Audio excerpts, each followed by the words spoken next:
बिस्मिल्लाहिर्रहमानिर्रहीम।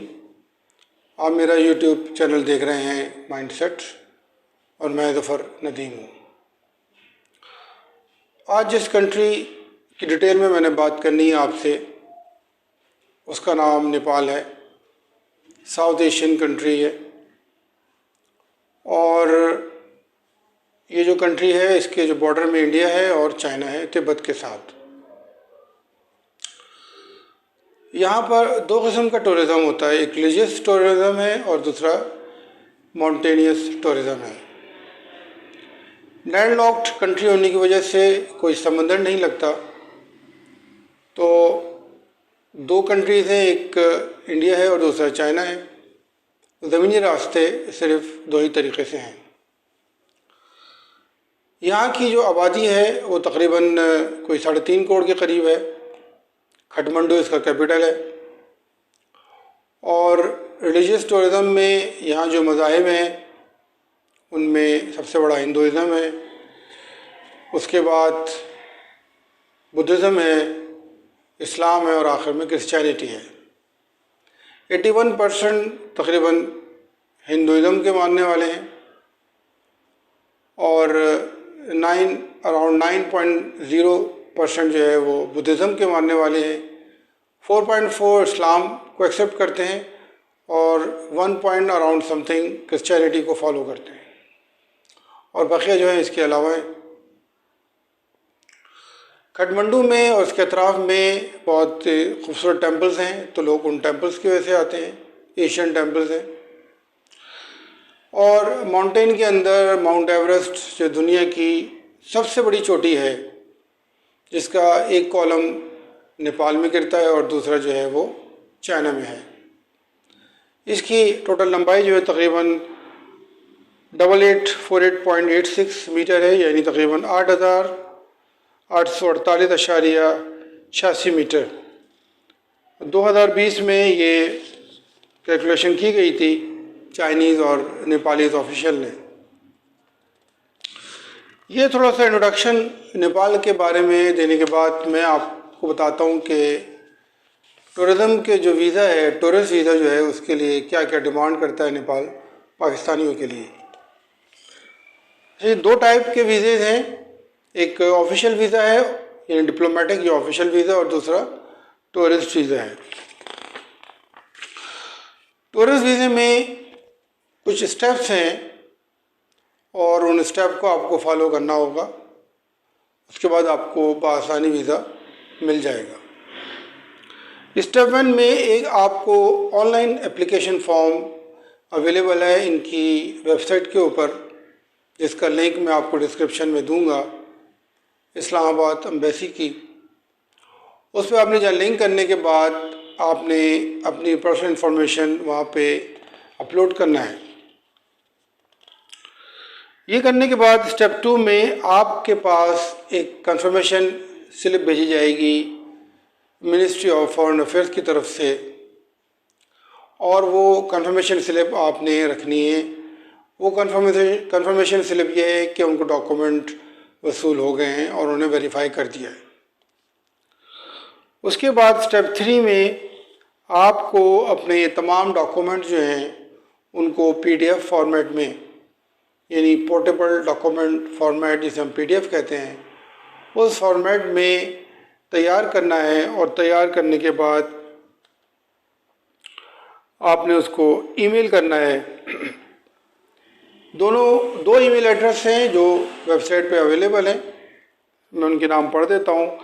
एक है eonislamabad@gmail.com और दूसरा है eonislamabad@mofa.gov.np।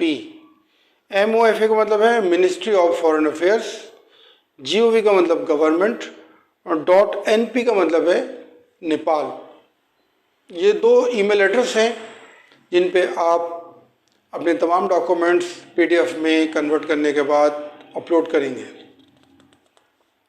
कौन कौन से डॉक्यूमेंट आपने पेश करने हैं मैं 1 बाय 1 आपको बता देता हूँ। आपके पासपोर्ट की कॉपी, वो पासपोर्ट की कॉपी भी कि अगर आप पहले नेपाल गए हुए हैं तो उसकी कॉपी भी लगेगी, NIC की कॉपी, इसके अलावा बैंक स्टेटमेंट 6 मंथ्स की, और अगर आप कोई कारोबार करते हैं तो कारोबार के लेटर पैड पे डिटेल बताएंगे आप, या आप अगर किसी ऑर्गेनाइजेशन में एम्प्लॉई हैं तो एम्प्लॉय लेटर होना चाहिए आपके पास, जहाँ से आपको NOC मिलेगा, वो कॉपी आप जमा कराएंगे। तो ये मुख्तसर से डॉक्यूमेंट्स हैं जो आप अपलोड कर सकते हैं। इसके अलावा अगर कोई फ्रेंड आपको स्पॉन्सर कर रहा है नेपाल से तो उसका इनविटेशन लेटर, अगर कोई इदारा आपको स्पॉन्सर कर रहा है तो उसका इनविटेशन लेटर, उसकी कॉपी जाएगी। तो ये तमाम डॉक्यूमेंट आपने स्टेप 3 के अंदर PDF में कन्वर्ट करने के बाद अपलोड कर देने हैं। स्टेप 4 जो है, आपको response will be received with in 2 working days. इसका जो रिस्पॉन्स है वो 2 वर्किंग डेज में आपको वसूल हो जाएगा। स्टेप 5 जो है, स्टेप 5 में आपको ईमेल के थ्रू नोटिफाइड कर दिया जाएगा कि आप एम्बेसी आइए और वहाँ आके विज़िट करें, और विज़िट करने के बाद जो उसका वहाँ का प्रोसेसिंग टाइम है वो तकरीबन 4 वर्किंग डेज है। जो आप अपना पासपोर्ट वगैरह ओरिजिनल डॉक्यूमेंट जमा कराएंगे उसका जो सबमिट टाइम है वो मंडे टू फ्राइडे 9:30 to 12:30 है। ये मैं इस्लामाबाद एम्बेसी की बात कर रहा हूँ आपसे। कराची कॉन्सुलेट कि अगर आपको जाना हो तो उसका मैं अभी आपको एंड में एड्रेस बताऊंगा। 2 एड्रेस आ रहे हैं ऑनलाइन, 2 में से कोई भी आप चेक कर लें फ़ोन करके। सबमिट आप कर देंगे, प्रोसेसिंग टाइम 4 वर्किंग डेज है। अब बात करते हैं जी वीज़ा फ़ी की। 15 डेज़ का मल्टीपल एंट्री वीज़ा है 6,300 का। 30 डेज़ का मल्टीपल एंट्री वीज़ा है 10,500 का, और 90 डेज़ का मल्टीपल एंट्री वीज़ा है 26,250 रुपये का। तो नॉर्मली टूरिज़म जो है 10 डेज़ की होती है, 15 डेज़ की होती है। तो आप 90 डेज़ या 30 डेज़ का वीज़ा क्यों लेंगे, तो बेहतर यही है कि आप 15 डेज़ वाला वीज़ा अप्लाई करें, वो वीज़ा फ़ीस भरें। कराची कॉन्सुलेट जो है उसमें 2 एड्रेस हैं, एक तो mehndi tower 301 and 302, 115A SMCH शारा फैसल, सिंधी मुस्लिम कोऑपरेटिव हाउसिंग सोसाइटी SMCH। और ब्लॉक 6 PSHS में एक दूसरा एड्रेस भी आ रहा है, मेमन कोऑपरेटिव हाउसिंग सोसाइटी। ये दोनों आपने वेरीफाई करने हैं कि कराची में कॉन्सुलेट कहाँ है। आप इस्लामाबाद की एम्बेसी को फ़ोन भी कर सकते हैं, उनको ईमेल भी कर सकते हैं, और ऑनलाइन इसको वेरीफाई कर सकते हैं।